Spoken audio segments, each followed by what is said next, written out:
Tim Ting, spill dong saham yang menarik dan bagus di tahun 2026 ini. Oke, kalau dari kacamata investor, saham yang menarik adalah saham yang memiliki potensi pertumbuhan dan valuasinya masih murah. Coba dong kasih contoh. Oke deh, kita spill salah satu ya. Disclaimer, ini bukan rekomendasi karena harganya juga udah naik banyak dari pertama kali kita bahas. Let's think. Contoh pertama adalah WIM. Kita lihat ya. Di 26 Januari, ini sempat kita bahas di Think Class, dan dari Desember masuk ke Think Dex. Kenapa menarik? Karena kinerja kuartal 4-nya itu kurang lebih akan mengalami pertumbuhan.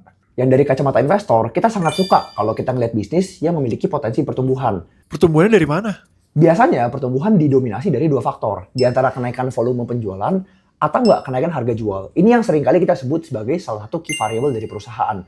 Kalau key variable kena, most likely kinerja perusahaan akan semakin bagus dan siapa tahu market bisa mengapresiasinya. Gitu ya. Ada lagi nggak sih saham-saham yang lain? Spill dong. Mau tahu banget nih?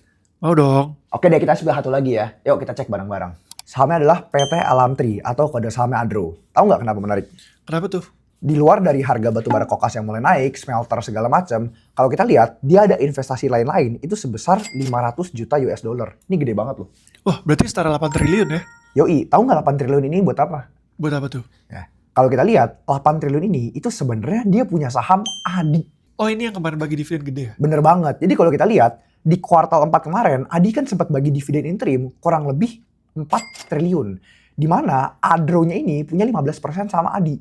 Jadi kalau kita bagi ya, dia bagi 4 triliun nih. Kemudian ADRO itu punya 15%. Artinya di kuartal 4, ADRO bakal dapat laba tambahan setara dengan 600 miliar. Kalau kita lihat, dalam satu kuartal, rata-rata mereka bisa mencetak 1,5 triliun sampai 2 triliun di kuartal kemarin. Kira-kira dengan penambahan 600 miliar ini, laba di kuartal 4-nya bisa berapa?